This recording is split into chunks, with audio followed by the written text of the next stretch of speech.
Atina egnan mutiko atina egnan yolan geya Jesus ko urgalata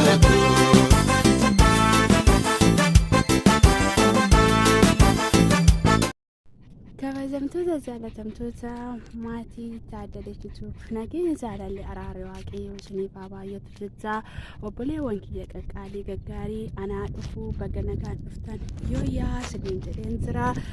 Guyyaa har'aa kanaa istiidiyoo obboleettii keenya taaddalechituu keessatti kan argamtu ana obboleettii keessan kaayyoftuubii turtiin keessan na waliin haa ta'uun isiniin jedha. Egaa maaliif guyyaa kana jechuudha istiidiyoo obboleettii keenyaa keessatti maaliif argamte maaliif joortaa iddoo tokko gadi hin teessuu naan jechuu dandeessu waan ta'eef baay'ee tokko garaan na badee jira jechuudha. Ani gaafa namni si biraa nan gala jedhu hedduu tokko garaan kiyya birbir na jedha maal akka ta'e hin beeku jechuudha. Keessumaa nu ijoollee warri biyya lafa onaa kanarratti mana ijaarrannee waliin jiraannu kuni sagaleen kiyya xiqqoo shantanidha karaa deema waan hin jiruufi tokkoffaa na'een jira jechuudha. Utaadduun nangala waan naan jettee jirtuu fi lammaffaa immoo illee karaa roolii gadi deddeemaa book jechaa waan hin jiruufi sagaleen kiyya seeraan sanitti dhaga'amuu dhiisuu danda'a. Baay'ee tokko keessi kiyya na badee ture jechuudha. Gaafa ilmi namaa tokko nangala naan jedhu keessi kiyya nagaanan argatu jechuudha. Nuyi warroonni lafa onaa kanarratti waliin mana ijaarrannee qilleensarra waliin jiraannu kuni akka nama mana tokko keessa jiru maaliif gaafa namni nangala jedhu garaan nu badaa? Sinis akka kooti moo ana duwwaa dhalaata meenaaf deebisaan isiniin jedha. Ogaa ani baay'ee tokko garaan kiyya bittin na jedha yeroo namni nangala naan jedhu obsan dhabe. Kanaaf silan obsa dhabee fi istiidiyoo obboleettii tiyya keessatti argameen jira. Taadduun guyyaa muraasaa booda gara biyya kiyyaa deemuu hedaa jettee waan jirtuufi egaa taadduu kiyya jechoota hin qabu. Maaliif nuyin kuni osoo waliin beekin wal barree osoo waliin wal faana hin dhalatiin obbolaa wal faana dhalate waliif caallee wal gargaaraa wal deeggaraa yaadaa wal jajjabeessaa yoo rakkanne wal bira dhaabbachaa iddoo hir'ina keenyaatti iddoo dadhabina keenyaatti wal gorfachaa sadarkaa kanarra geenyerraa atis immoo har'a kana jechuudha nu gidduudhaa baatee gara biyya kiyyaa galaan jira waan jetteefi hedduu tokko garaan na badee jira. Homaa gochuu hin danda'u. Egaa ilmi namaa tokko jiruuf jireenya isaa keessatti gaafa biyya isaatii bahu of jijjiiruu fi of ta'uu fi lafa kaayyoo isaa gahuu fi hiyyummaa keessaa bahuu fi maatii isaatii ifa ta'uu fi atillee akka nama kamiyyuu dalagattee egaa waan hundaa lafa karoora keetii lafa kaayyoo keetii geessee gara biyya keetti galuu qophiin taasisuun kan kee hedduu namatti tola. Egaa yaw galuun kan keessiif gammachuudha. Anaaf garuu hin beeku dhugaa mallattoo gaafii wayii uuma keessa kiyyatti maal akka ta'e hin beeku. Gaafa namni na biraa galu keessi kiyya garaan kiyya na bada jechuudha. Akkasumallee gaafa biyyaa baanu hin boonyaa maatii keenyarraa maaliif adda baanee jennaa firoottan keenyarraa maaliif adda baanee jennaa deebisee immoo jechuudha. Eessan naqalaata laftanii dhaqu eessadha namatu jira moo mukatu jira moo seexanatu jira moo lafa kaman deema kan jedhamu ni yaanna jechuudha. Gaafa biyya keenyatti gallummoo maaliif akka garaan nu badu ani hin beeku siin jedha. Taadduun sila yeroo nangala jettu baay'ee tokko hin boossi jechuudha. Gara na hammeessite yeroo sanatti maaliif namatti dhagahama dhugaa yaanne namaafis haa tolanii namaafis toluu haa baatanii gaafa jara kana biraa galuudhaaf qophii taasisanii hedduu tokko garaan nama bada jechuudha. Ijoollee onlaayina kanarratti wal baran immoo kan namni jara kana tokko kan karaa garaa wal baranii obbolaa afuuraa ta'anii wal jajjabeessaa haala kam keessatti yoo rakkatanillee wal bira dhaabachaa kana biraan jechuudha. Yoo dadhabanillee uffeenan dadhabe jedhanii yoo namatti himatanii dadhabbiin sun namarraa galaa walitti afuura baafatu jechuudha. Gaafa wal biraa gallus akkasuma waan mana tokko keessaa gallu waan nutti fakkaatuuf garaan nu badaa.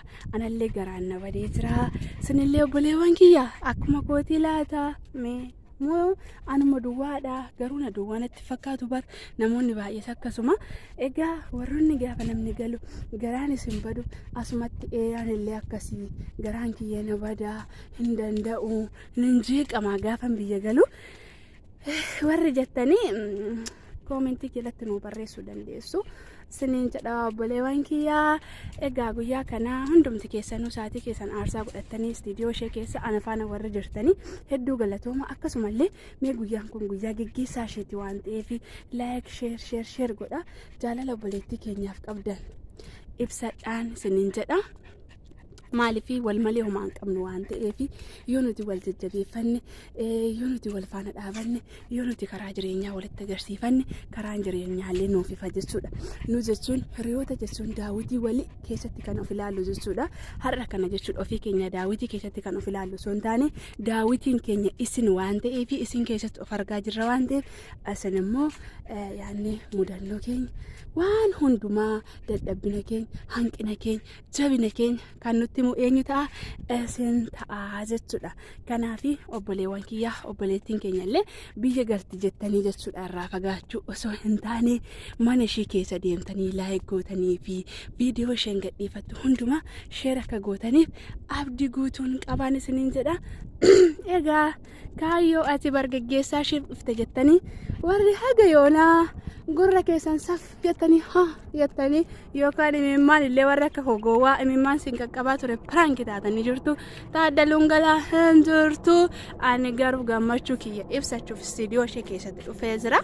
Yaa gammachuu isa waggaa meeqaa ibsatta yoo jettan gaafuma haalli naa mijate kanan jiru biyya ormaa kanan jiru mana kiyya miti waan ta'eef biyya kiyya miti waan ta'eef jechuudha.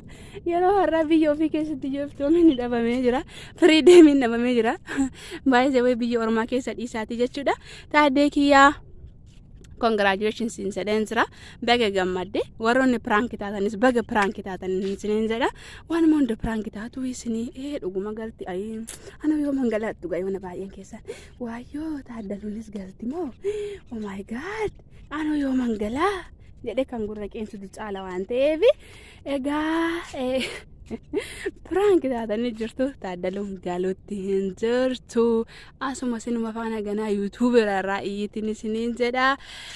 Obboleewwan kiyyaa obboleettii teenya kana haa jajjabeessinu moni taateetti jettanii biroosa hunda guuteetti jettanii maamila yuutuuberaa taateetti jettanii irraa fagaachuun qabdanii walaa jajjabeeffannu sheer waliifaa goonu jechuudha. Laayik waliifaa goonu viidiyoo keenya waliifaa daawwannu meeseejii waliifaa barreessinu yaada jajjabina hanqinni yoo jiraate jajjabinni yoo jiraate waan nutti mul'ate jechuudha. Amma viidiyoo namaa jala gaafa seennu jechuudha wanti wayii keessa keenya dhufuu dhiisa yookaan hanqina ta'uu danda'a yookaan immoo tuyyuu yaada jajjabinaa ta'uu danda'a. Wanti kamiyyuu keessa namaatti ni dhufa mallattoo ta'ee gaaffii ta'ee sammuu namaa keessatti ni uumama miirri wayii waan ta'eef miira nu keessatti dhagaame sana maal goona haa caqafannu haa barreessinu akkuma caqafanne maal haa goonu koomenti haa goonu jechuudha. Amma seentanii nagaa siifaa ta'uudhanii warri baan hedduutu jira jechuudha. Mee mata dureen sun waa'ee nagaa namaaf haa ta'uu ibsa la Enna kanaafi viidiyoolee dheeressinee waliifaa barreessinu walaa jajjabeessinu isiniin jedha obboleewwan kiyyaa. Atillee taadduu tiyyaa gobozii tiyya qaxalee kiyyaa dhugaadha nama tattaafattudha jechuun ilmi namaa kamiyyuu jireenya isaa keessatti jechuudha haga nama ta'etti numa tattaafata. Namni hundi miti tokko jira narraa ba'uu kan jiraatu jira jechuudha. Maaltu na dhibee kalli namumtiin godhaaf kan godhu jechuudha. Namumtiin deemaaf kan deemu kan jiru ni jira waan ta'eef nummoo warra akkasii ta'uun qabnu ta'uun qabdu. Ati siin jedhanullee warra akkasii ta'uun qabnu nama of ta'ee jiraatu nama nan hojjedha jedhee karoorfateetu hojjetu nu haa taasisu waaqayyoon isiniin jedha. Maaliif taadduu kiyya kanaa booda piroosa hundayyuu guuteera wanti hundumtuu naaf mijateera milkaa'eera jetteera osoo hin taane Enna deebitee marmarattee rafuu osoo hin taane irratti hojjechuu si barbaachisa. Ofii of hojjeta osoo hin taane waan ati hojjette haalli naa mijateera naa mijanne yeroo kama viidiyoo hojjedha akkamittan viidiyoo hojjedha jettee hin dhibbatiin haala keessa jirtu taa'ii hojjedhu viidiyoo guyyaa tokko guyyaan ifaa hin dhufa akka har'aatti naafuu ani bar uffanni kiyya sirrii miti wuy eessa taa'in viidiyoo hojjedha kilaasiin kiyya sirrii miti kalaas ati koo kan jirtu biyya baakii keessaa miti habibti. Kaayee kan kee galmaan gaachuuf imala kan kee galmaan gaachuuf maal hojjechuu qabda haala hin mijanne keessa jechuudha. Haala mijataa keessa nama jiru fakkaattee of jajjabeessitee haamilee kan keetiif jechuudha. Yoo nuti of jajjabeessine malee namni nama hin jajjabeessu kana beekta miti. Otoo bu'aa ooltanis dhufeetuma si faana bu'aa oola. Itaallu jechaan oola. Yoo kolfitee dhufeetuma si faana kolfaa oolaa jechuudha. Kanaaf ati jechuudha ofii keetii yoo jajjabdu taate allee silaalee jabaadha sii galee sirraa waa baradha. Kanaaf bakka filachuu osoo hin taane waan argatte sa'aatii argattetti yeroo yaadni sii dhufe amma yeroo tokko gizee yaadni nu dhufuuf yeroo nuti iddoo mijataa jirru wal fakkaachuu dhiisuu danda'a. Bakki kun bakka mijataa miti. Asitti akkamitti viidiyoon hojjedha namni maal naan jedha kalli walli namni addunyaa kanarratti gaarii namaan jedhu hin jiru silayyuu. Odoo hamma fedhe beekaa taate odoo hamma fedhe haalli sii mijatee haala mijataa keessa jiraatte namni maal siin hin jedhu haamilee siif hin ta'u. Kanaaf jireenya kee keessatti waa'ee namaa kalli walli jedhii of ta'ii waan hojjettu jechuudha. Rimuuf godhi waa'ee namaa keessa keeti namni maal naan jedhaa jechuudha. Atiin kun jechuudha safuu hawaasaa hin cabsiin, safuu oromummaa kee hin cabsiin, aadaa kan kee duudhaa kan kee hin cabsiin malee jechuudha. Amantii kan kee hin qeeskisiin malee wanni barbaade dalaguu dandeessa. Kanaan alatti namni kamiyyuu namni dhimma sirraa qabu hin jiru. Sii galee odoo ati gaarii gochuu dhiistee wanni barbaade viidiyoo adda dalagaa oolte namni gaarii dhasee hin jiru waan ta'eef namni maal naan jedhan jedhiin namni gaarii namaan jedhu yoomiyyuu ati amma fedhe yoo gaarii taate namni gaariidha namaan jedha laa waaqayyo sana uume gooftaa Yesuus Kiristoos iyyuu namni gaariidha hin jenneen waan ta'eef waa hundaafiyyuu jabaadhuu hirrafiini tattaafadhuu irratti hojjedhu siin jedha. Yeroo gaarii qabaadha. Hundumti keessanuu obboleettii keenya jajjabeessa walaa jajjabeessinu.